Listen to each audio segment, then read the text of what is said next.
Welcome to Globespan 24/7, our first program in the year 2022.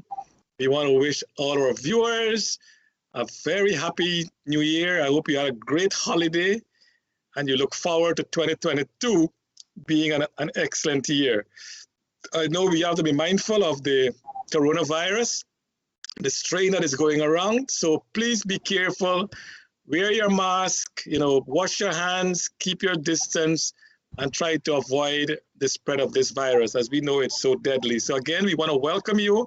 And on behalf of Globespan 24/7, welcome to 2022. We want to thank Nohar Singh for making this platform available, and of course, Devin Bisu, our technical specialist. This afternoon, on our first program, we are very honored and privileged to have with us, I think might have been the first interview of this sort, the new leader of the opposition, Mr. Aubrey Norton. Mr. Norton, welcome to the program tonight. Good evening. Thanks for having me, and a happy new year to your viewing and listening audience, and to you as well. I hope 2022 you are successful and your program shares the same fate of success. Thank you very much, sir. And of course, my co-host, Dr. Rose. Dr. Rose, welcome. Thank you to all our listeners. Thank to you, Charles. And thanks to you, Mr. Norton, for being on the program tonight. It's the new year 2022. So let's get this program off the ground kicking and rolling, and let's bring the people the news up to date on a weekly basis. So our listeners, we welcome you on board. Thanks. Thank you, Doc. And to you, Mr. Norton, on behalf of Globespan 24/7, on behalf of our own selves and our audience and everyone else, we want to offer to you our heartfelt congratulations on you being elected. Well, with a shellacking, I can say that's the right term to use. You have overwhelmingly won the election as leader of the PNC, and we want to offer to you, sir, our heartfelt congratulations. Thanks.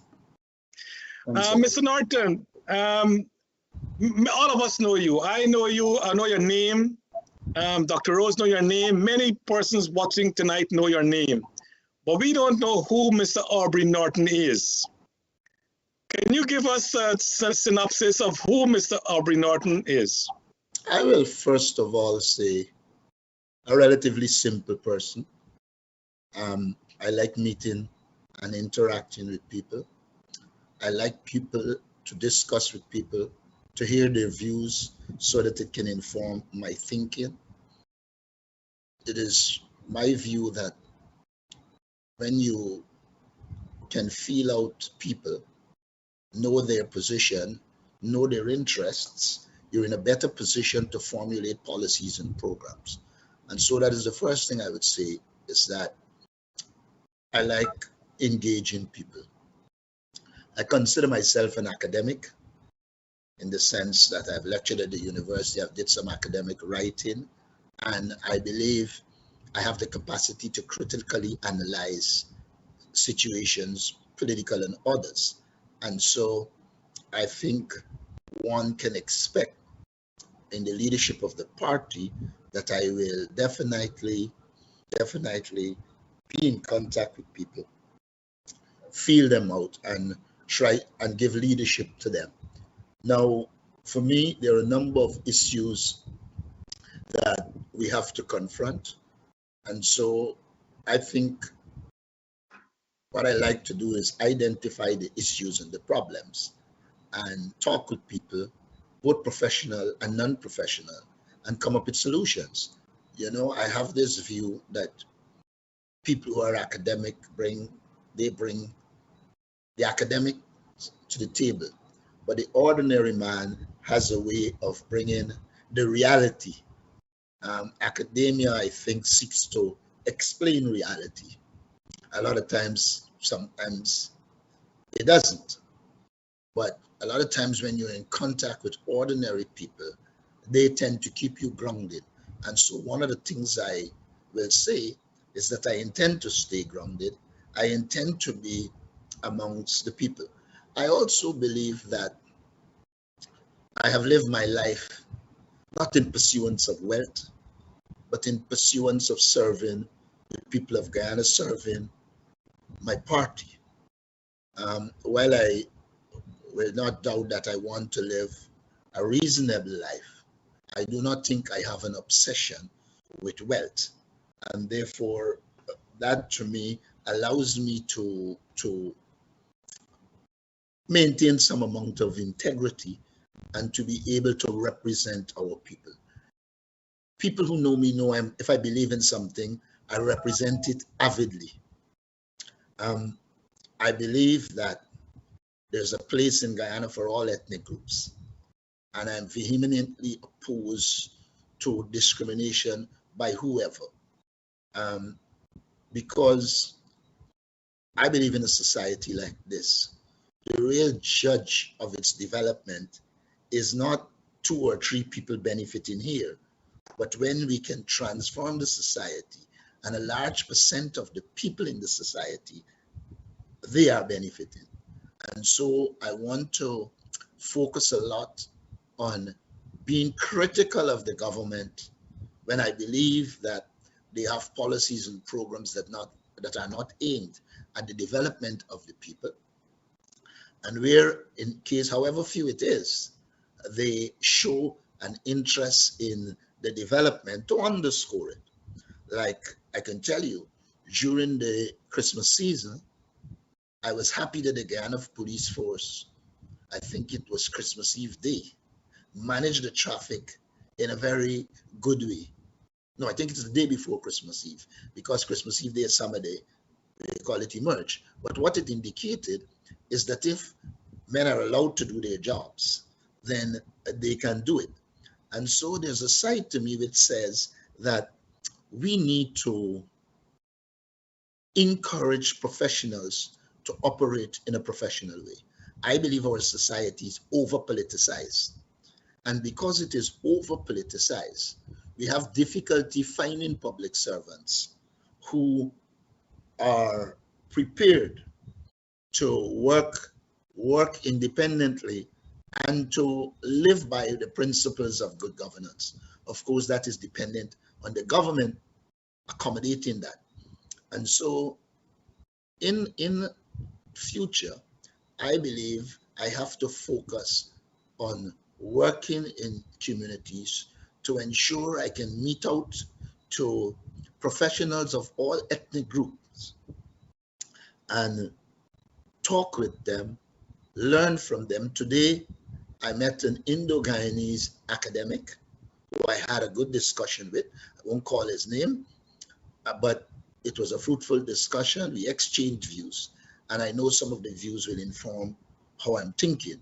I believe that as a leader of the People's National Congress reform, I have to seek to bring as much people to the table.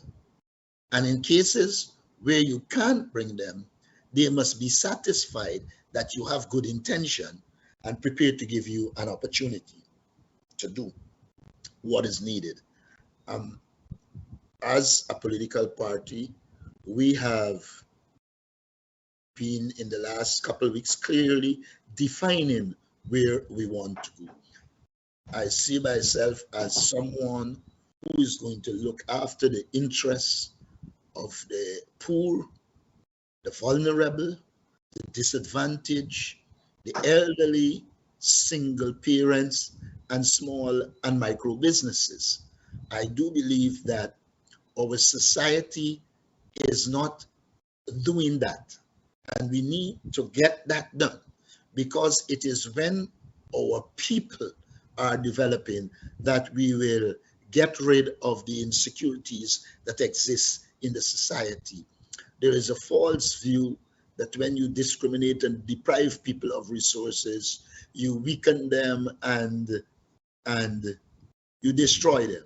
History has shown that it might take some time, but the societies that develop focus on improving the human resource, the people, giving them the requisite skills to do the job, and to allow them the freedom to operate and realize their potential, especially their initiatives and their innovative skills. And I believe one of the things that is lacking in this society is this tendency to kill independence and to kill innovation and to operate as if all knowledge resides in one or two persons or a political party. I don't believe that. And I think that is a kind of summary of what I think and where I think we need to. Excellent summary, Mr. Norton. But I want to just put a little correction there. You're not a leader, you are the leader of the PNCR reform. But as I said, a captain must captain. You got to call the shot. I know you have a team around you, but you are the leader. The final decision rests with you. Having said that, Mr. Norton, you know, all leaders, and you're no exception, they have great ideals that they want to get done. Now, the way to get it done, it's a different, you know, the strategy might be different. But then you cannot execute it on your own. You have to get your lieutenants around you to do it. How would you, what are some of the strategies that you will put in place to ensure that what you just said there, your ideals, that you can reach out and get those things executed? First of all, I'm a great believer in education and training. And these ideas are already in paper and we are discussing it. Secondly, I think we have to develop the administrative capacity of the party to deliver. Pontificating on political philosophy is one thing, but shortly, I will put in the public domain the people who we have identified to do a number of things to ensure that we can achieve our objective. I am very clear in my mind that the maximum leader approach doesn't work. And so it is my intention to have a number of persons involved in the development of programs and projects. And then we bring together a comprehensive plan for the party and the country. And we focus on implementing those things with specific timelines and a mechanism for feedback and to review. Because you would know that you could outline a policy, and when you hit reality, that policy could end up being in contradiction to the reality. I believe what leaders need to do is to quickly assess them, have it reviewed, and come up with approaches that will solve the problems that would have emerged from the actions you take. I'm a strong believer that every action you take has both positive and negative.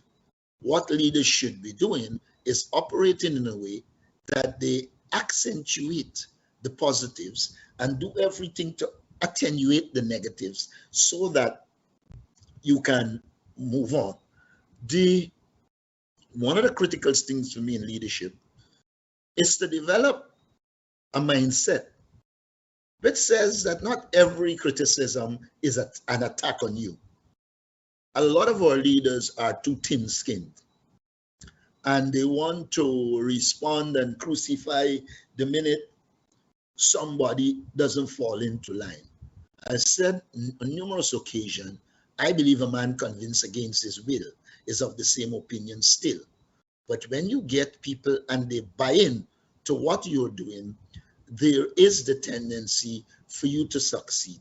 And so we will outline the plans. We will appoint heads to various areas, and we will work collectively to ensure we implement the plan. I mean, I give you a practical example. As a party, we have to have an education and training program that seeks to develop the people in the party and give them the leadership skills so that they can operate on their own. When a political party has to direct everything somebody does, you are not innovative, you are not allowing people to exercise their mind. And in leadership, I think people have to be allowed to exercise their mind. They are going to make mistakes. We have got to give them the leadership and not condemn them for everything that we perceive to be done wrong. there is the tendency in politics for people to identify the people they don't like and go after them both in parties and out of parties to bring them down so that you miniaturize them in the eyes of people. I believe in this modern dispensation, we have to change that. We have to train our people in leadership. We have to train them in basic politics so that they understand basic politics. We have to train them for them to understand what is the rule of law and democracy. To merely talk about the rule of law and democracy wouldn't achieve our objectives, because you can be touting democracy every day and at the same time doing things that are anti-democratic.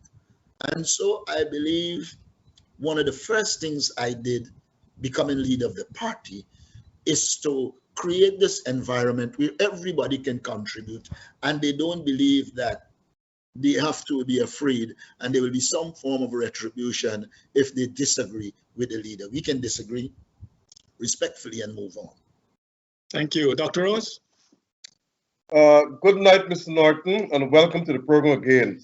At this time, I would like to express our condolences on behalf of Globespan to Mistress Ela Moore.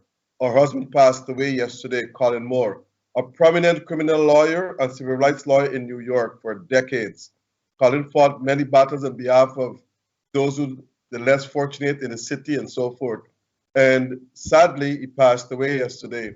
And I was told that there will be a funeral service for him. It might be virtual, but the date has not been announced as yet. So our condolences go out to Mistress Ela Moore and all the family members.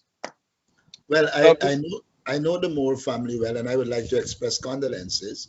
I assume that the party group in New York would send me the information because he was very active in the PNC.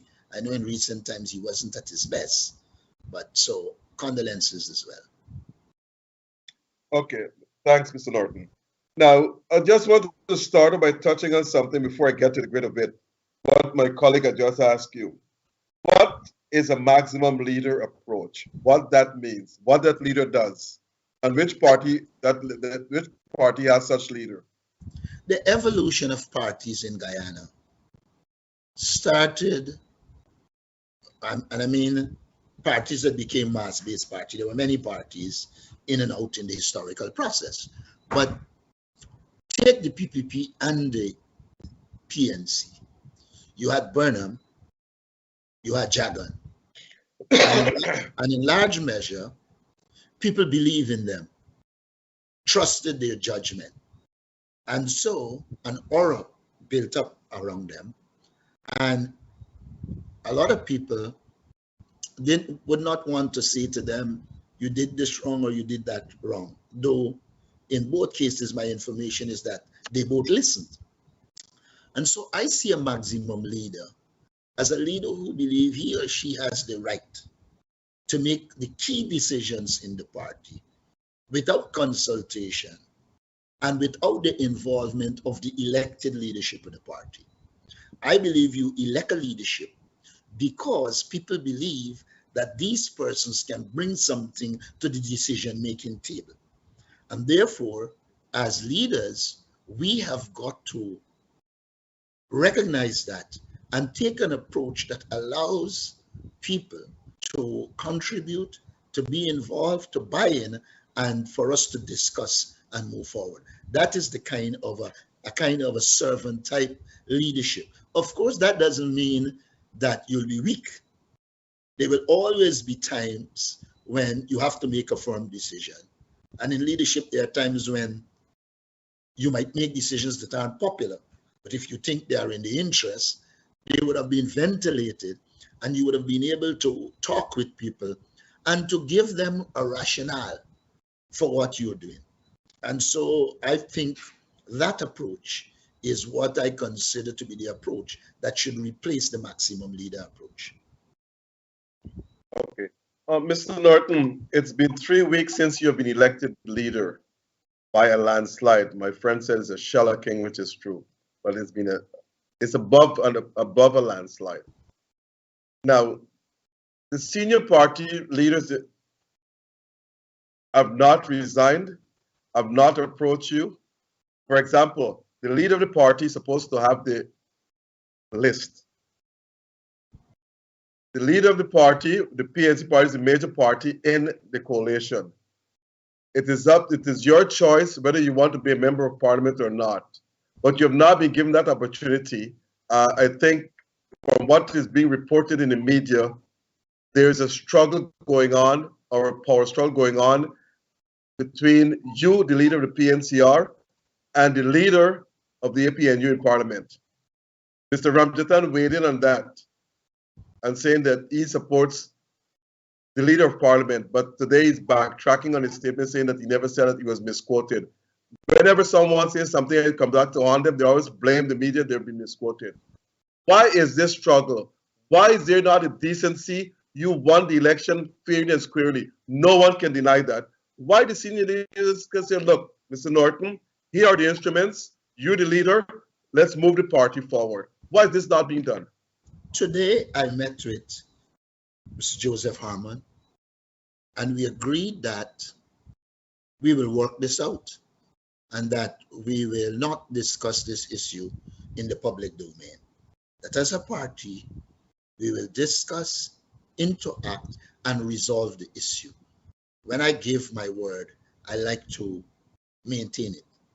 And so, with Mr. Harmon today, I agree that we will address the issues, but we'll address them internally. But my question to you is... May I also point out, Yes.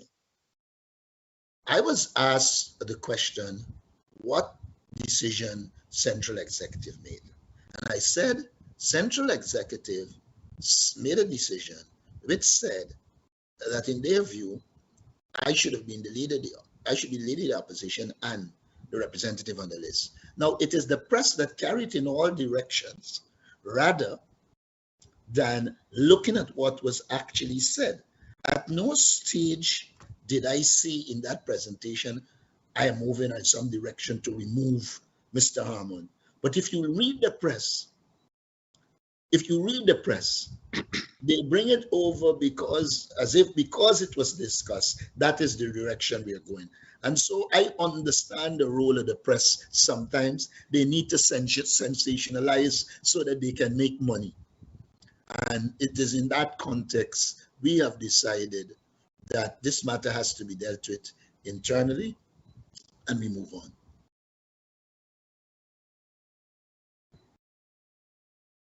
Mr. Norton, are you there? Yes, yeah, go on. Okay. Yeah. Now, we tend to blame the press, but the press is left there wondering what's going on. It's been 3 weeks, and these leaders who are holding on to power have not come forward and say, Mr. Norton, here are the instruments, I'll place them in your hands and take the party forward. So we can't blame the press for assuming, speculating, or whatever it is, because it is the press is seeing what's going on. So you have to address the issue, even though it says an internal conflict, but you've got to let the press know that, look, this issue will be solved at a so-and-so time. There's a process, and you're working on the process. Whatever the process is, I don't know. But I think decency dictates that the leaders, and I'm talking specifically of Mr. Granger and Mr. Harmon, they should be come forward to wrap their arms around you and hand you the instruments for you to move on. All right, all I would say to you, I'm committed to discussing it inside the party, and I will go down that road. And as we agree and move forward, I'll keep the press abreast. Okay. My next question to you is this. During the time you're running for the leadership, you mentioned the word unity, if I'm not mistaken, about 116 times.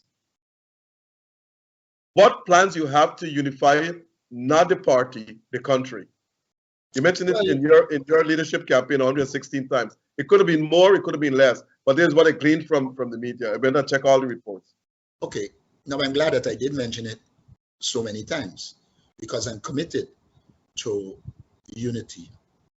I think we have to meet the academic community of all ethnic groups and to sell them our vision. We have to meet the small and micro businesses and sell them our vision. There are a lot of people in the business community, Indo-Guyanese, who make it clear to me that they do not benefit from what is happening, and that just a small group of elites are benefiting, and they want to see Guyanese benefiting generally. So I intend to work with them. At the party level, we are putting in place groups to work in the communities of all ethnic groups. And we believe, I don't live in a fantasy world that I'm going to pull 50 or 40% of the Indo-Guyanese community or the Amerindian community. What I do know is that we will package our vision, sell it to them. I want us to, by our actions, demonstrate that we believe in unity. Unfortunately, in this society, once you represent an interest, people tend to make it racial or ethnic. I've said to somebody who engaged me, I invite them to go through the 49 years of my political existence and come up with the statements or actions that showed that I did something that was prejudicial to any ethnic group. And I don't think they can, because throughout my life, I have worked towards unity. There are a number of things I think we can do to promote unity. I mentioned creating our program, selling it to all ethnic groups. I believe we have to make persons in the Indo-Guyanese community comfortable that a PNCR or APNU AFC government will serve all Guyanese, while at the same time not losing focus that we have to help our constituency, because we have to help our constituency. But if we develop a system of equity, what will happen is that the resources will go to those who need it most. And in both the African Guyanese community, I shouldn't say both, in the African Guyanese community, in the indigenous peoples community, and the Indo-Guyanese community, and all other Guyanese, including mixed races, there are a lot of them who are not benefiting. And I want to commit to them that the programs we will put out, the party will put out, will establish clearly that... Just a minute. Devin, there is something in the background. Yes, we will demonstrate that our intention is to serve the Guyanese people.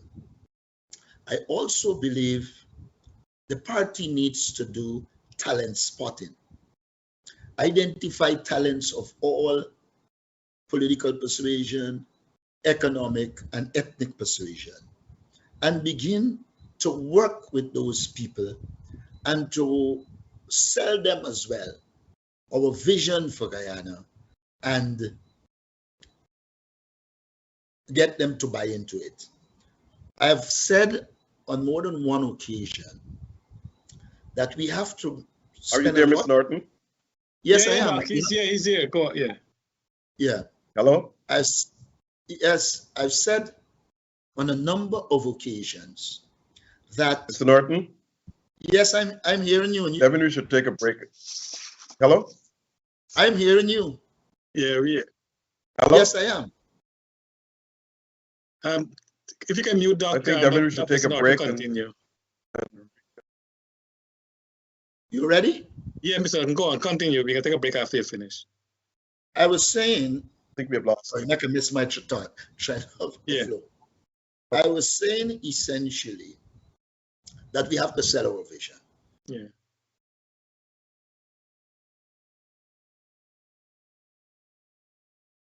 All right, Devin. Devin, you hearing me? All right, let's take a short commercial break, audience. I'll be back shortly. We're having some technical issue. We'll be back in 2 minutes. Just stay right there. Make your vacation a memorable one. Enjoy your trip just as if you are at home. Your music, your culture, and your way to have fun with all you can eat and drink at an all-inclusive vacation. You choose the all-inclusive vacation that suits you. July 14th to July 18th is Bollywood on the beach, plus Indo-Cultural in Punta Cana, Dominican Republic. July 21st to July 25th, Christian Community Week in Punta Cana, Dominican Republic. July 28th to August 1st, Curry Duck Curry Competition in Cancun, Mexico. August 4th to August 8th, Caribbean Throwback Week, Punta Cana, Dominican Republic. And August 11th to August 15th, Soca vs. Indian, Punta Cana, Dominican Republic. Seats are available from New York, Miami, Orlando, Atlanta, Newark, Canada, Trinidad, and Guyana. Meet up with family and friends, and plus make new friends at all these inclusive vacations. Travelspan has your vacations, plus cheap seats to Guyana and Trinidad. Call Travelspan today at 718-845-0437.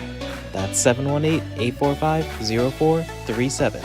In Canada, call 647-557-6200. In Guyana, call 227-1701. And in Trinidad, call 645-1604. The Curry Roti Box is now available. Select your meal. Choose from chicken, duck, goat, or lamb curries, plus pepper pot, chicken tikka masala, lamb vindaloo, and roti. Your choice and your selection. Make up your own Curry Roti Box. We will ship directly to your home or job. Unbox your favorite curries, rotis, pastries, plus order your favorite West Indian sodas and much, much more on allfromOneSupplier.com. Treat yourself or send a Curry Roti Box as a gift. Curry Roti Box is available with free shipping to all U.S. states and free delivery in New York. Order now your favorite curries, your fish, meats, pastries, sodas, and much more. Get all your West Indian and Indian food, plus your West Indian groceries from allfromOneSupplier.com. It's free delivery and free shipping. Log on to allfromOneSupplier.com and place your order today, or call 718-551-3292. Again, that's allfromOneSupplier.com. Folks, the Nest Restaurant is the place to dine for Guyanese and Caribbean dishes. It is the best restaurant in Queens. The staff is courteous, and Dave, the owner, is always there to welcome you. So for a memorable dining experience, visit the Nest Restaurant located at 12717 101 Avenue, South Richmond Hill. Go and make a reservation today, or takeout. Call 718-847-4035.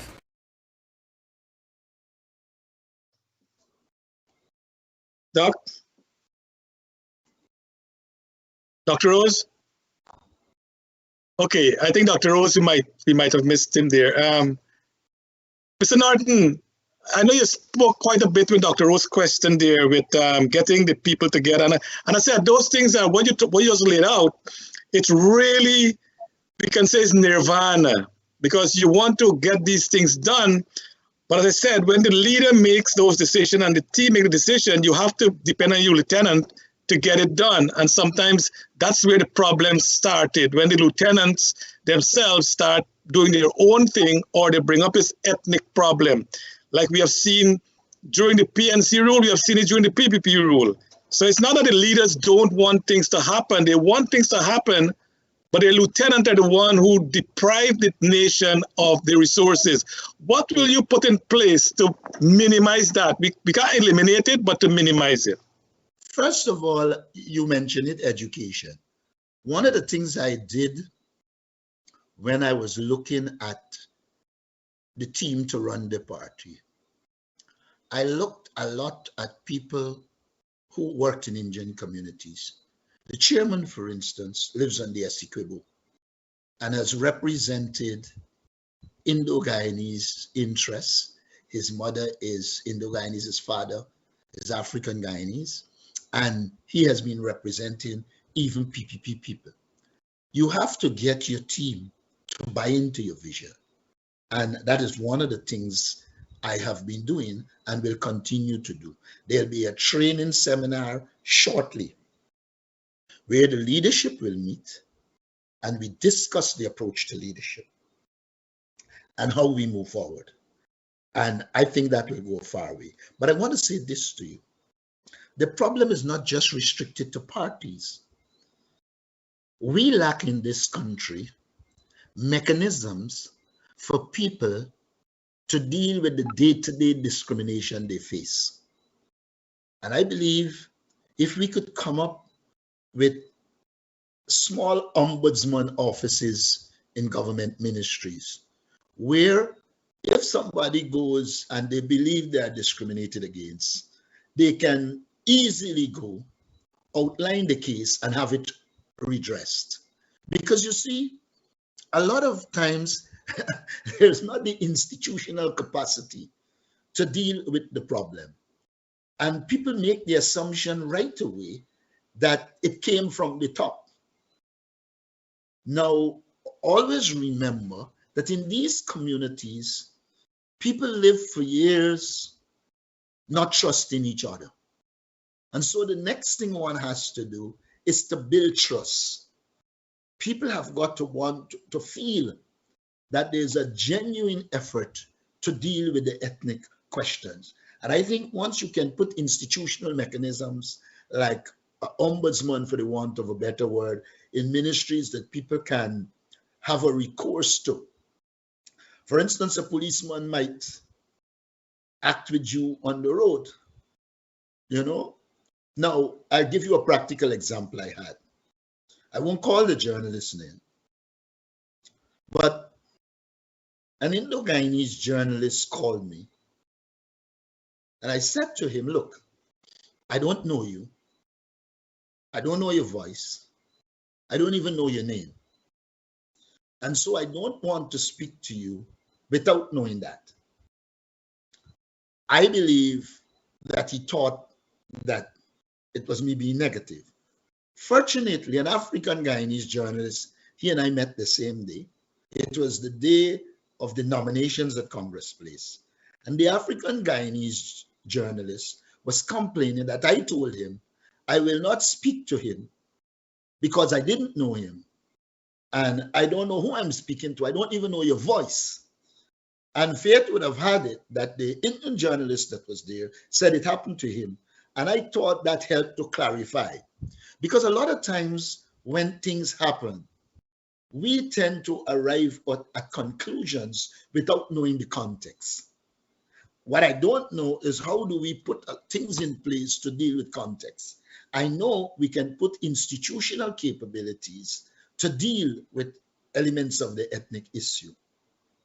We have got to address ethnic problems in virtually every sector. I am of the view that down the line, we have got to decide on how is it we will do housing that allows all our ethnic groups to live together in the same domain without feeling threatened. And therefore, how we develop housing schemes will play a part. When I was a university student, I had done some research on the 1964 disturbances. And one of the things that was obvious to me, in communities where they had an imbalance, plenty Indians and a little bit Africans or vice versa, you had problems. But where they were like equal and had a different mentality, we didn't have a lot of the problems. And so we have got to look at our history, learn the lessons from it, and develop policies and programs that will allow us to actually deal with these issues, because a lot of these issues are deep-rooted issues in the society. And like I said, it cannot be dealt with in isolation from the wider political situation. I don't know if it will make sense for us to continue with 51% votes passing a budget. It creates conditions propitious to one group dominating the other.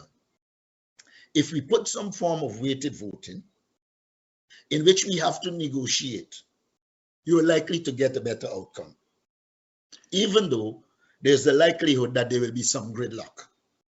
And so I have argued in the academic pieces I would have written that the winner-take-all Westminster system is one that we have to deal with.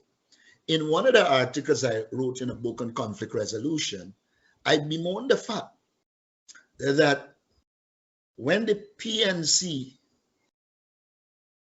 is out of power, it seems inclined towards a system that is not winner-take-all. The PPP a little less, but inclined.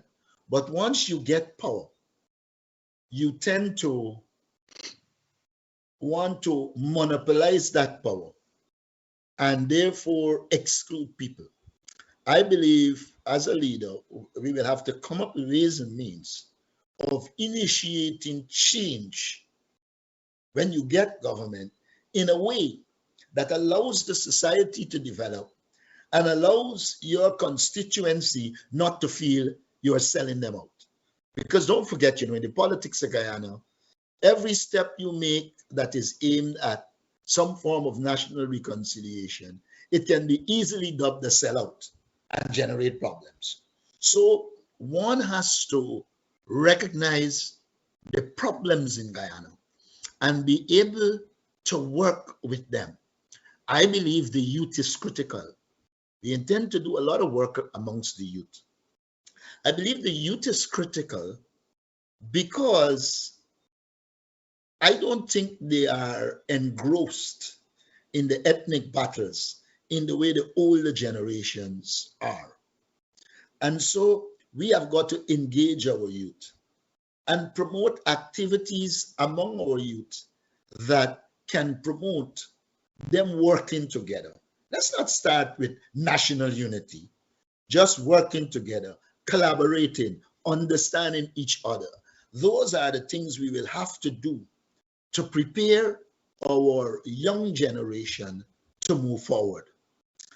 And I said to people, I taught many students at the University of Guyana. And I will tell you a story. I don't think the young lady is here, but there was a young lady, an Indo-Guyanese young lady, I think she lived at the time in Charlotte Street, who I taught. And she was like hovering in a CD. But when you saw the research she did, you know she had potential. So I started to talk to her about how she can develop, etc. She eventually became a student, not only in my courses, but overall, I think she got a distinction. She went to the office of the president and was working. Her work was commended. And I think one day she applied for a promotion or something, and she was interviewed. And this is what she told me. She was interviewed, and she told the person in the office of the president when they asked, who is her mentor? She said, my lecturer at UG, Aubrey Norton. And she lost the job that she had. No, we cannot operate like that. We have got to give young people the confidence that the childish politics wouldn't go in the way of their professional life. And we have got to do the best we can to make young people feel and make young people comfortable that they can do their work and not face political backlash. Yeah. I had a young staff while I was presidential advisor youth empowerment of all ethnic groups. And they worked together, they delivered. And so I am convinced that once the right environment is created, people can live and work together, achieve our objectives, and we don't have to become dirty. During my time there, I was told this person was PPP, that person was PPP, but I was looking for the best skills. And I was able to get some of the best skills, and they did their work. Many of the programs we ran were successful, And we trained all ethnic groups while I was there. And having trained all ethnic groups, I know there are Indo and Afro-Guyanese and indigenous Guyanese who have this skepticism, but I know there are a good amount of them who believe that we can solve the problem and move forward. And so, thank you. I think that's where we need to head. Thank you very much. I don't know if you watched 60 Minutes last night. There was a program similar to that where people from opposing sides who, you know, they were against each other as they sit across the table. There's so much commonality within each person that it amazes the, you know, if you get some time, maybe look at 60 Minutes last night to give some information. Doc? Okay. Dr. Rose? I think Dr. Rose is frozen. Dr. Rose, you hearing us? Yes, I'm hearing you. Yeah, go on. Can you ask Mr. Norton a question? Mr. Norton, now you are the leader of the opposition, and I think you mentioned a couple of times that this is an installed government. But are you prepared to move away from that and work with President Ali in order to represent the interests of 50% of the population and get rid of this install and this nuisance that is barring? I thought you were finished. Go ahead. That is barring the opposition and the government to work along together. No, first of all, I don't know that that is what is barring the opposition and government from working together. There is an election petition, and those election petitions will come before the court, and it is the court who must determine whether the elections were fraudulent or not. And I don't believe any conditionality should be placed on the president meeting with the opposition. I believe that two political parties have two different positions. I believe that the PPP wants a change in language so that they could claim they are legitimate. If we do that, then we're going to be rationalizing the situation. Now, in my opinion, we can relate to each other while the election petitions go through the courts. And once it is determined by the court, then we operate based on that. But like the PPP, we have a constituency. We have many people who sat in those cubicles at the convention center and saw what came out, were satisfied that there were illegalities. And so you can't just up and change your position in total contradiction to the facts. However, we can be politically pragmatic and work together to deal with the issues that confront this nation while we await the outcome of the elections petition. And that is how I would approach it. Too regularly, we decide that our position is the right position, and that must be it.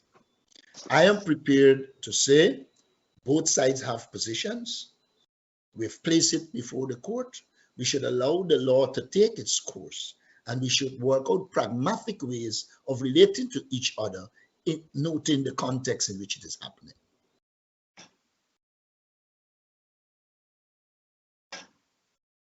Dr. Rose? Mr. Norton, are you satisfied with the representation of the opposition in Parliament? For now, it is an issue that I would not like to discuss in the domain. Every political party will have strong people, weak people. There are times when you need to work to strengthen the weak ones. And so I believe to go down that road will prejudice the discussions in the party. Let us not forget, I don't only have to discuss with the PNC. I have to discuss with the PNC. We have to formulate positions and then discuss with APNU. And then we have to formulate positions as APNU. And then we have to meet the AFC, formulate positions, and we come out with an APNU AFC position. I believe it is not good politics for me to condemn or even criticize the members of parliament in this situation. I would prefer us to work with the various stakeholders and seek to resolve these issues and put the party on the footing to be able to influence the population and win the next election. That is where my head is. The recent behavior in Parliament by the opposition, do you agree or disagree with such behavior? Let me put it this way. In last week's press conference, I showed in a structured way that the opposition carried a motion to deal with COVID-19. The speaker ruled that it wasn't urgent, even though people are dying, and it wasn't addressed. We put on flooding. We put one on the oil and gas sector. Now, so far, we have placed a number of issues of national importance as an opposition to be debated. On every count, the Speaker of the House refused it. There was an incident in Parliament where a PPP MP assaulted a female MP, or at least so it is alleged. The Parliament contention was that they can't find footage. But when it comes to this last set of activities, all the footage is in order. It's like the chap that was killed on Main Street. I don't want to get into the reasons behind it, etc. But if we are a state operating independent, how is it that suddenly you can't find footage in an area that there is an inundation of cameras? And so I believe that the speaker has made himself a partisan, and that as he, I should mention, here is a case where civil society, not the PNC, not the APNU AFC, civil society asked for more time for this matter to go to a select committee and for institutions to be put in place for consultation. It was rushed through the Parliament, and the Speaker was complicit in ensuring it is rushed through. If you close the avenues for people to make their views and positions known, and you are clearly biased to the government, you are creating the conditions for what happened in Parliament. And like I said, I prefer that it did not occur, because if it didn't occur, would have been better. But at the same time, I believe it occurred because the Speaker is repressive, and he is not showing even a semblance. I imagine if the no confidence motion was the other way around and it came with this Speaker, it would not have gone through, because everything you see that this Speaker does is aimed at protecting the PPP. It is aimed at ensuring they get whatever legislation they want, even if that legislation is structured for them to rape the economy, as is the case of the Natural Resource Fund. And so I believe that we have to take action to ensure our Parliament becomes an institution in which members of Parliament, inclusive of the opposition, can put the issues before the Parliament, and when matters of public interest are urgent, it is the responsibility of the speaker to permit it. And we're not seeing that. And so I am sanguine that it is the behavior of the speaker in terms of sticking to PPP policies and approaches that resulted in the situation. And that is my position. Okay. Okay. Both parties have been known for criticizing the judiciary justices for making decisions. The judiciary, based on the Constitution, is the third branch of government. Can you say here and now that you will not criticize the decision made by the judge or justices, even though that decision is against the PNC party, and to end this whole thing about criticizing the third branch in government? I will put it this way. Once the judiciary is operating independent of the executive, and the judiciary takes a position based on law, I have no problem accepting it and not being critical of it. But when the judiciary is clearly going in a political direction, I can promise you that I wouldn't criticize it. In fact, I believe that we have the right to criticize any wrongdoing, even if it is practiced by the judiciary. However, I hope that the judiciary will operate in a way that people don't have to criticize them. And then when you have the executive, Darren Lal and then Jack Dew, endorsed in what he said, clearly their position is once the judiciary rule against them, it should be criticized. But you're saying the same thing, though. I believe, no, I never said rule against us.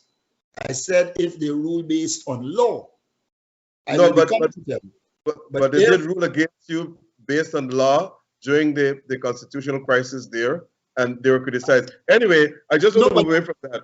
All right, I'm listening. Let me just ask you this question. Do you think that there should be a separate leader for the APNU and a separate leader for the PNC? You are going in a direction that I have committed not to go, and I wouldn't go there. I want to be able to, in an environment of calm, respectful order, sit down and work with the forces in the APNU AFC and resolve the problems that we have to resolve. I don't want to pronounce and... Okay. Charles, over to you. Yeah. Mr. Norton, I want to go back a little. You mentioned, and Dr. Rose mentioned, that you recognize President Ali as the president, but you still maintain an installed government because of the court case, as you mentioned. In 2015, in 2015, the PEP contested the election in the court again. Was the coalition an installed government in your view then? If you're saying that the PEP is installed now, then the coalition would have been installed because there was a court matter pending on the election. Well, the question of installation has nothing to do with the court matter. It had to do with the PPP calling for a recount. We went to that recount. In the process, we agreed to prepare an observation sheet, and that this recount would have had a number of stages, and that once we go in there, we will document everything that happened. We had a situation where boxes had no papers, etc. And the chairman of the Elections Commission today says, we can't count it, we'll put it aside. Wakes up the next morning and say, count it. Now, that to me doesn't send the signal of an impartial arbiter. And so the two situations are different. In 2015, there was no recount. In 2015, you did not have some of the problems we had. And so I will not compare 2015 and conclude that the APNU AFC was installed. The concept of installed is used because there is a general perception that the PPP is there based on fraudulent votes. There was no such contention in 2015. But again, Mr. Norton, I don't want, we don't go back and forth, but to say that 2015 it didn't happen because there was no recount, so we don't know if the boxes had the documents anyway, but that's a different story. But we cannot say on the one hand that the PPs installed government because of this election petition, and on the next hand that the coalition was not installed even though there was an election petition. Bearing in mind, as you said, there was no recount done in 2015, so we don't know if the ballots, but that's a different story. I want to touch a couple, sorry, yeah, go on. Yeah, I have problems with your logic. Okay. I disagree with your conclusion. Disagree with your conclusion. Okay. If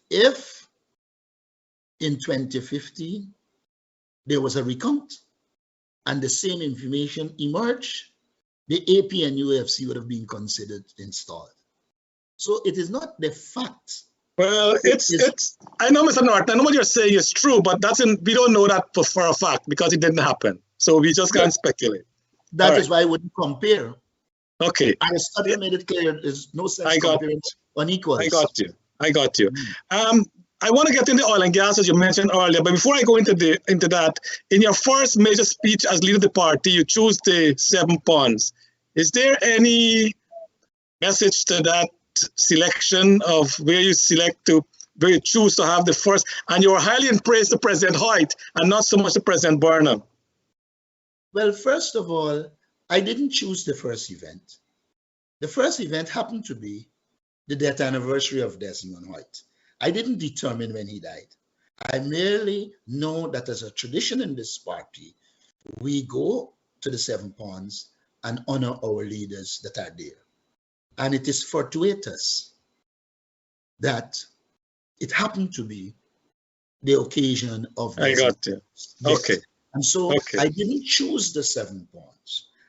The first occasion was that, and so I did it. Now, as it relates to, I didn't praise Burnham. The focus was not on Forbes Burnham. I got you. For me to highlight what Desmond Hoyt did. Thanks for clearing that up, because it did struck me that you were high in praise of President Hoyt, but you didn't. But now you said exactly why that was so. Now let's get, if you don't mind, on the economic side. Are you satisfied with the Exxon contract that we have for oil and gas? I'll put it this way. I think it's the Act of 1979 makes it clear that the people of Guyana should benefit from the resources, natural, inclusive of gas.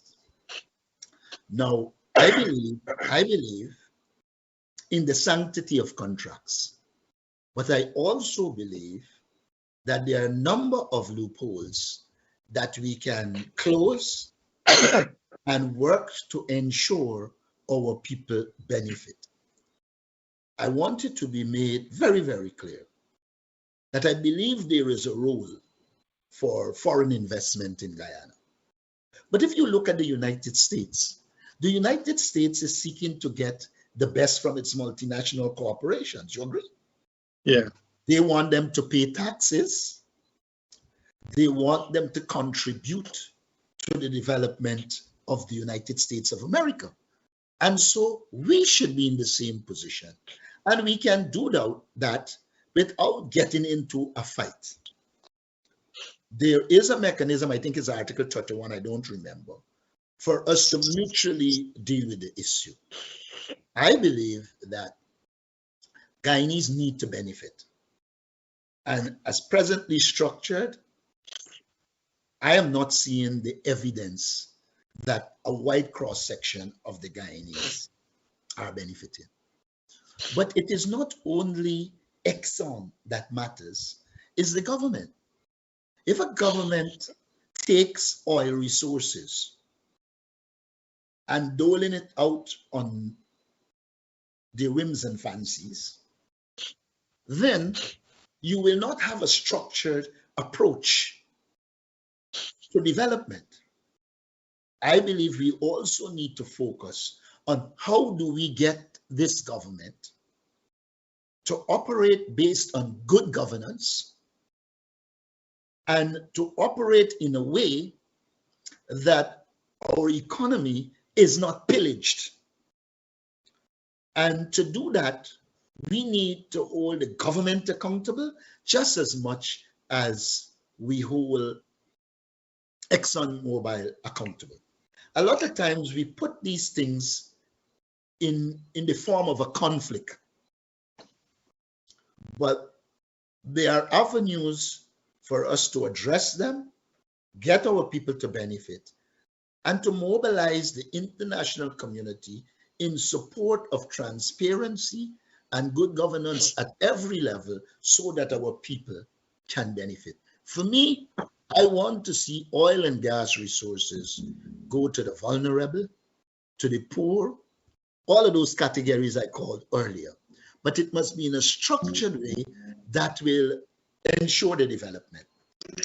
If we go to oil and gas with no diversification program, we will end up just where we ended up years ago when we had windfalls from other, And so I think both parties have got to begin to work on mutually agreeable programs that we can take forward. One of them must be a program for the diversification of the economy in Guyana and oil resources being used to do that, inclusive of education. Now, I am seeing no institutional building of the EPA. I am seeing no institutional building of the institutions responsible for oil and gas. And once we are not building institutional capacity, we are preparing the conditions for people to rob us. And so I would also like to see we work out what are the things we need to do to develop the institutional capacity to be able to benefit from oil and gas. And so it is not solely a focus on Exxon. It has also to focus on the deficiencies that are created by a government, in my opinion, that does not subscribe to good governance, to a government that seems to feel all of these resources must go to the elite friends, families, and cronies. I mean, let me show you how bad we are as a society. We are saying we don't want these activities during COVID. But in the midst of that, we afforded Kashif and Shanghai the opportunity to hold a super spreader. Now, if you are saying to others that, look, this thing is rampant, how do you now approve a futsal and the competition over the river and hope that it wouldn't be a super spreader? And then you turn around and say that you were let down by Kashif and Shanghai. It is you who allowed the desire for wealth by some of your cronies to cause you to make a decision that was not in the best interest of the people of Guyana. All right. And we have got to deal with those. Okay, I know, but you haven't answered my question, Mr. Norton, if you don't mind, please. What is your question? Are you satisfied with the contract that we have with Exxon? I thought I said it had loopholes, it had areas that we can improve on, and that we should work to improve it. Okay, that's one. Two of your members of parliament, Mr. Ramjatan recently and Mr. Patterson, made it very public that they are, the PNC side, the APNU AFC, is prepared to renegotiate the contract. What does the leader of the PNC, Mr. Norton, says about that? I don't know. I didn't hear what Patterson said, and I don't want to comment on what Patterson said. But I know we are assembling teams that will speak to us on the oil and gas. And once, as an executive, we have all the data at our disposal, we will make a public pronouncement Okay. You know, the contract was signed by the coalition, as you know, and Mr. Trotman signed it, the existing contract. He mentioned that he was told to sign the contract. Did you inquire who would have told him that as leader of the party? Why was that contract signed in that condition? When everyone is saying now that even the UPNO AFC Parliament is saying this is the worst contract we have ever entered into. Well, it can be the worst contract. In 1999, Janet Jagan as president entered into the first contract. Well, Mr. Norton, sorry to cut you off there, but that's exploratory contract. I am coming down methodically. Okay. So you have to leave me. All right. That contract was signed. The context in which it was signed was different. There was not discoveries, etc. The PPP had known when they did the second one that there were discoveries, and they did not take the action. Mr. Trotman came and they signed the contract. And I think a lot of what should have been rectified weren't rectified. I believe looking forward, we have to make the changes to ensure our people benefit. And that will be my major focus. It is passé to blame Dr. Jagan, to blame Donald Ramatar, to blame Patterson. No, I got you. But I know, Mr. Norton, I know you're very au fait what's going on in Guyana. I was told that there is a ground force growing, that whether it's the PPP or the PNC who would want to renegotiate the contract, if neither parties want to do it, there will be a third force that will tell the people of Guyana that we renegotiate the contract, and that party might have the balance of power in Parliament. If the PNC come forward and say that they will renegotiate this contract, I think you're on a way to winning the next election. But that's only my view. All I would say to you is this. When you make decisions, you have to make them carefully. You have to weigh all the positives and the negatives. I said to you, we will speak with some experts, we will listen to them, and then we will carve a clear policy to move forward. I suggest to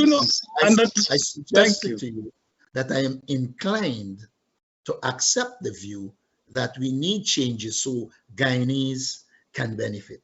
A lot of times we have obsession with a word like renegotiation. Now, once you run down the road of saying renegotiations without context, it can be used against you. And so for me, we are going to look at all the variables, and we will take a position that we think is in the interest of the people of Guyana. If it includes renegotiation, so be it. And in my humble view, Mr. Norton, if you don't mind, Dr. Tarrant Kemraj, who is a professor in Florida, he wrote a letter some time ago saying that right now there's a cap of 75% of the revenue that goes towards paying off the cost to Exxon for drilling operations and so on. He's saying if you reduce that to 60%, to cap it at 60, the revenue that Guyana will get for the next 10 years will be tremendous amount of revenue for what we need to do in Guyana. And we know, Exxon knows, everyone knows that there's over 20 billion barrels of oil out there in the Stabroek Block alone. So we're only getting the tip right now. There's a lot more oil out there, and Guyana is the one that is losing. And if Guyana can get a little more revenue, and if Dr. Kemraj mentioned, cap it at 60% for the cost, and let's share the profit, then we'll get about 25% revenue from our oil. That will do Guyana so much, better. But that's for the politicians, for you to decide, Mr. Norton. All right, could I say to you, I think I read the letter, I don't think I studied it. I'm in the process of studying it, but I think what he said fits into what I'm saying. We need to do everything to our people to benefit. Notice you didn't say he said renegotiate. Yeah, maybe give Professor Kemraj a call. Maybe he'll be receptive to talk to you. I'm sure he will. He's a very open guy. I don't know if you know him, but he's very open to discussion. I met him at least twice, if I recall. Okay. one time I think in Washington, and like twice here in Guyana. I think so. Okay. I could be wrong. There's a gentleman wrote a lovely letter, Mr. Asad Ali. He's a CPA like I am, and he recommended 3 names for the NRF board. I know you mentioned but again, we can talk about the act. In my view, I read both of the act, and I think this act now seems to be a little clearer, much more clear in terms of how we get our revenue and so on for development purpose. But he recommends Dr. Pollard, Dr. Boyce, and of course, Dr. Ashley Singh. I am recommending Dr. Tarrant Kemrat should be on this board. He will be a great board member as well. But have you looked at that letter from Mr. Asad Ali in terms of who can be directors on the board? It was brought to my attention, but I don't think we should arrive or who should be directors on the board in a whimsical way. Yeah, I agree. Yeah. We need to look at what is needed on the board. For instance, I know that one of our proposals is Berkeley Wickham, if I recall, that's a procurement commission, sorry. I believe that we have to look at what is the job that has to be undertaken and put the skills against the job and then arrive at who are the best persons. For instance, I am of the view that there must be a professional group that includes economists that will do some amount of studies on the Guyanese economy and make recommendations on how we move forward in terms of plan. Because you can put who you want on the board. If there isn't a clear plan for us moving forward, the persons on the board will still be compelled to operate based on the present ad hocery. Yeah. And so for me, it has to be more profound. And Mr. Norton, in fairness to both PNC and PP, they all have the same, politics predominates everything, whether it's the PNC bill or the PPP bill, the same thing. But I want to just step away from that a little before Dr. Rose come on. One of my friends just sent me a text saying that Mr. Norton was leading the protests in 97, 98 after the election. And is he going to forego street protests, which inevitably lead to violence against Indians? Will street protests be a part of your agenda going forward, or are we going to move that aside, knowing that Indians are the ones who, they get the worst of it? Could I say this to you? When the protest in Linden was going to occur, when the 3 people died, there is a minority Indian group in Linden. Yeah.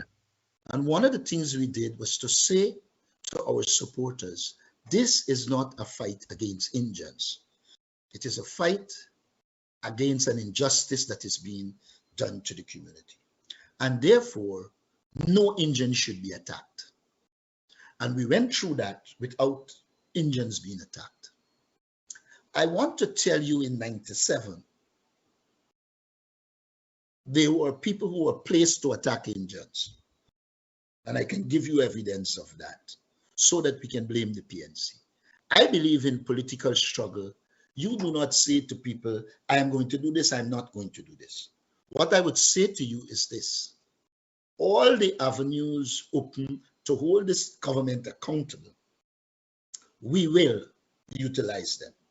But we will be very clear in our message that we do not have problems with the Indo-Guyanese community.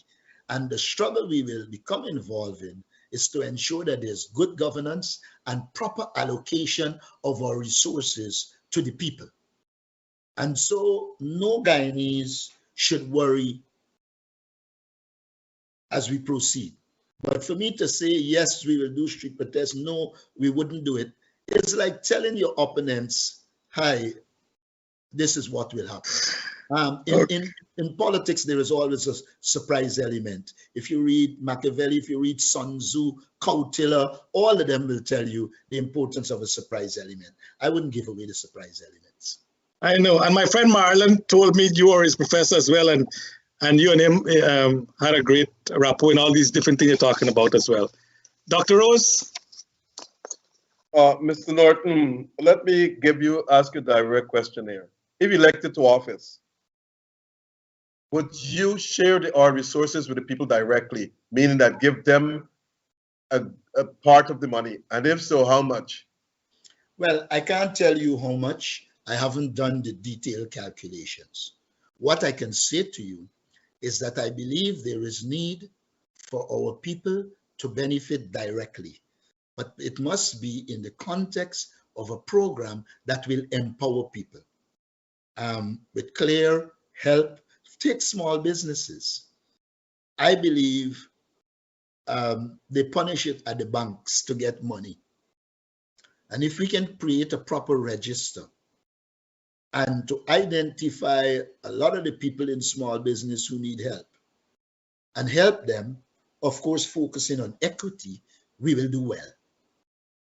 Now, no, I'm talking about direct cash to households. But you can have direct cash that goes to a business. You see, we are limiting direct cash to just cash going into somebody's hand and they spend it out. You could have programs that are developed in which cash go directly into people's hands, but they go within a development framework so that it is targeted and not spent out on somebody's nails.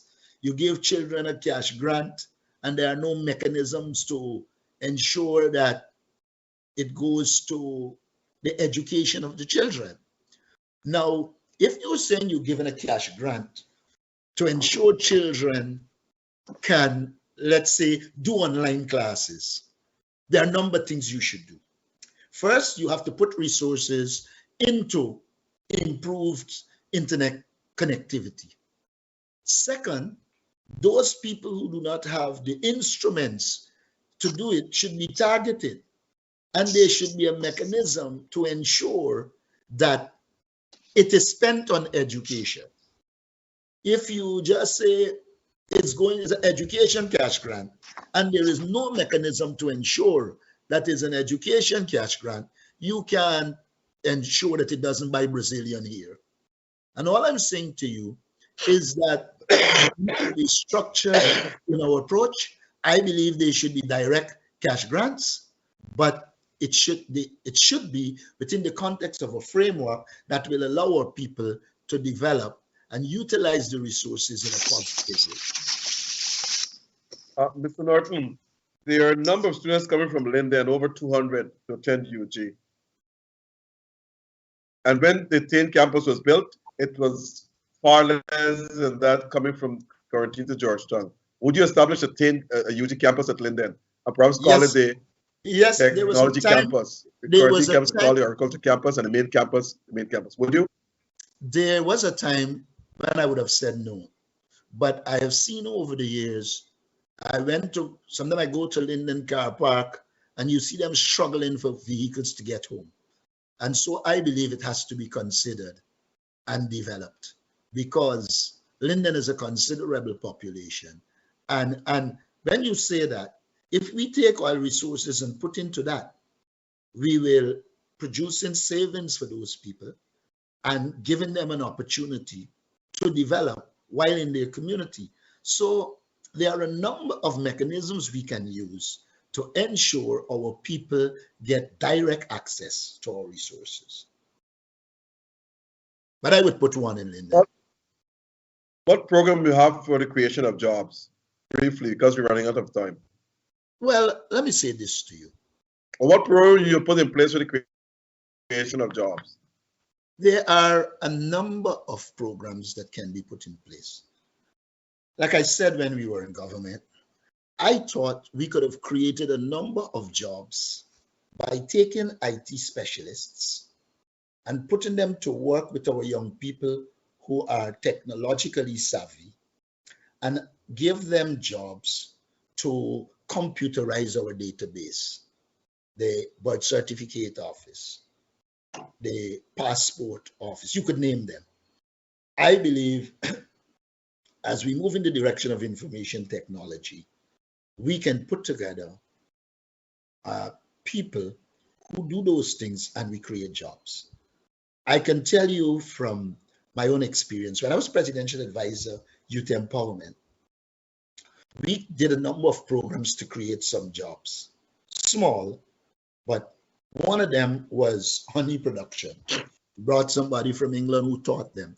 And I have seen a lot of young people who we train, and of all ethnic groups, are selling honey and gradually building a business.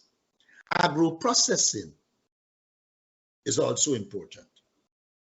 I met with an economist today who said to me, the problem with that will be shipping costs. I believe we have to look at all of these things and create the employment. If we improve internet connectivity, we can go into the information technology surface industry and create jobs. But I don't want to say everything that I want to say. You know, they are being done and people taking credit. Okay. The last question, we're coming to the end of it. There are lots of youths scampering about the place, doing making all sort of mischief and so forth. Would you reestablish the national service? A quick answer. Let me put it this way. I believe there's a need for a program that allows us to absorb the youth, particularly those who are not educated and those who are relatively average education. National service, even if I'm to create, I wouldn't use the concept of national service, but I will use a concept which says we will provide the resources to train these young people and make them citizens who can go into the job market and gain meaningful employment. My approach is to treat young people as a resource to develop, not as a problem. When you say the gambling, we make them a problem, but they are not the problem. It is we who fail to do the programs to ensure that they can utilize their skills. And in the case of those who don't have, we fail to put programs to help them to develop skills. And that is how I would answer you. So the answer is yes. Charles, over to you. Well, it depends on what you mean yes to, but go ahead. I'll follow up that question, Mr. Norton. Will that be like here in the US, we have the National Guard, you know, or we have the reserve. Like in Israel, every young person must go through some military training and so on. Is that the format you're looking at, or something different? I'm looking at a number of formats. Take, for instance, government buildings. Why is it we can't train different corps of people and allow them to work to improve, get the practical in carpentry, masonry, etc., and train them while at the same time utilizing them to improve our infrastructure? I think that is a viable option. Agriculture is also a viable option. We have to watch that oil resources don't shift everybody towards the oil industry and other areas of genuine development are not addressed. They call it Dutch disease. We have to pay careful attention to that. And so I would like to see a diversified, multi-pronged approach to the development of our young people. Well said, Mr. Norton. And I never saw the letter today, and Dr. Rose mentioned it, but you don't want to discuss it, by Mr. Norman Brung. He calling on Mr. Joseph Harmon. Time is up. You know, let him hand over gracefully. But before we go, I just want to ask you this question. Were you on the list in the last election to be a member of parliament? Yes, I am. So you are on the list. So yes, it's only for now the leader of the list to appoint you a member of parliament. Well, I don't want to stretch it past. I'm saying I'm on the list, and we will discuss it inside the party and deal with it. Somebody asked me that question. How can Mr. Norton become the leader of the opposition? I said the first thing, he had to be on the list, but now you've confirmed that you are on the list. So now you can be elected member of parliament and then get the next stage, but that's a difference. And Mr. Norton, do you want to, anything in closing you want to say tonight? That I think we have to stop being totally antagonistic. We have to represent our people, represent their interests, but not allow people to carry us down the road of conflict. I believe at this stage we are experiencing poor governance, and that we as a people need to stand up and ensure that there is good governance, that there is respect for the rule of law, and that our people feel they are part and parcel of the development of this country and not marginalized or discriminated against. And I am committed to working towards all of our people feeling that they are part of the process and they have a stake in the national cake. That is what I say. Very well put. And thank you, Mr. Norton, for being part of us tonight. Dr. Rose, anything in closing? Yes, tonight I want to make sure that the government do something, act, because societal rate of the quarantine has skyrocketed. In the last 3 weeks alone, there have been 6 suicides of the quarantine. The government must act to prevent young people from killing themselves. No matter why they're doing it or when they're doing it, some program has to be in place to prevent such unnecessary deaths. 2, I'm asking the government again to make sure that its offices are open to serve the people during lunch hours. The office should not be closed during lunch hours. And 3, newly employed public servants should not have to wait 3 months before getting their first paycheck. That's an old concept, an old model. We're talking of developing this country. We have to move things forward in a more progressive manner and do things faster. Still, to do business in Guyana, business people tell you it becomes very, very difficult. It is not an easy process. So I'm saying to the government, if you want this country to develop, get the people involved and get things done promptly. Ministers, public servants, heads of departments, they must not be holding back the progress of the country. They must move it forward. And that's my beef for tonight. All right. Well, thank you so much, Dr. Rose and Mr. Norton. We look forward to seeing you again. I know there's a lot of weight on your shoulder now. You have a heavy load to carry, but I think Globespan is also very impressed with your appointment as General Secretary. Geeta Chandan, we know she's a former magistrate. She's very talented, and I think you have a wonderful team there, and hopefully you can move forward to build a very cohesive One Guyana. So thank you so much, Mr. Norton. We would like to have her to come on the show as well. Well, I can talk with her, but in the final analysis, it is her decision. And I think that we should give her a chance to settle in, and then I think she can go on any program. She has the ability. She has the ability. And thank you again, Mr. Norton. Dr. Rose, thank you. And to our audience out there, we want to thank you so much for being with us tonight, and Nohar Singh and to Devin Bisu, and to all of Guyana. Happy New Year, and God bless our great country. Thank you so much. Let me to say Happy New Year to Nohar. He has been consistent in asking me to come on this program. Oh, and thank you so much for giving in to coming into the program tonight. Thank you so much, sir. Okay, thanks.